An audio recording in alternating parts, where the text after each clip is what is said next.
Hey guys, welcome back to the channel. In my previous video, I discussed the implications of Neuralink's new brain implant, and what it would mean for potentially solving blindness.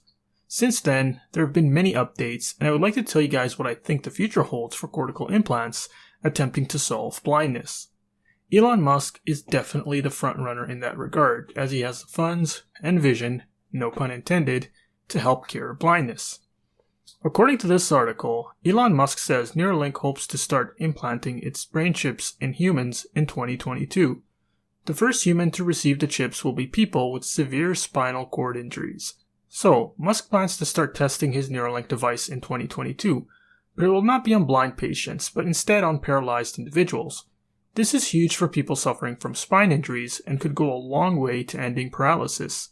Even if Musk does not test any chips on blind individuals in 2020, there are still multiple companies working in that field, and that's what we're going to look into in today's video. Now, as much as Neuralink is a frontrunner, that does not mean that competitors are far off. Neuralink holds the advantage in finances and other resources, but these companies, unlike Neuralink, specialize in one thing and one thing only: bionic vision. The first alternative that popped up was Monash University, if I'm pronouncing it correctly. Monash plans to set up a bionic vision for the visually impaired using cortical implants within the next few years. Their device, the Generis Bionic Vision System, is set up similarly to other cortical implants. It uses a brain chip implant in the visual cortex to stimulate neurons, causing the blind person to see flashes of light. The chip gets its information wirelessly from a headset, which includes a camera mounted on glasses and a mini VPU. The VPU is designed to pick up the more important details of an image and send the data to the chip. This results in basic but functional level of sight for the visually impaired. While early results have shown promise, they are searching for more funding right now to further their research before going into human trials. In the US, on the other hand, another visual prosthetic device was developed by scientists at the Baylor College of Medicine in Houston, Texas. This allowed both blind and sighted participants to see the shape of letters using the device they designed. This by far was the most interesting one in terms of bringing new technology to the table.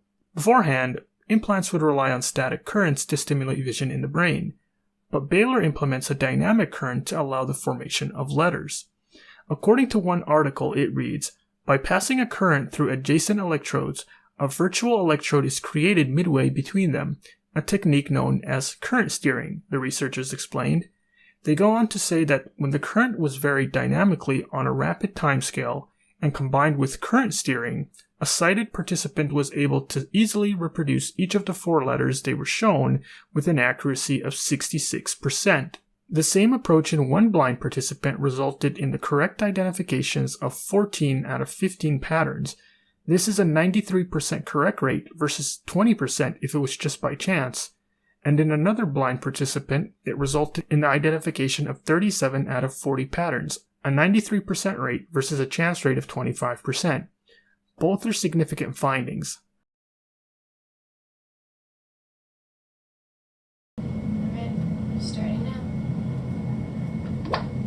Up, down, up, down, up, up, down, down, up, up.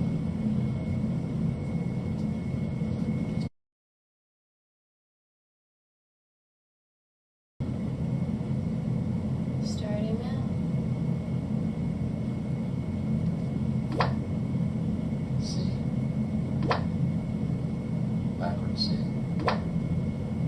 U. C. Backward C. Backward C. Backward C. C. U. C. Backward C.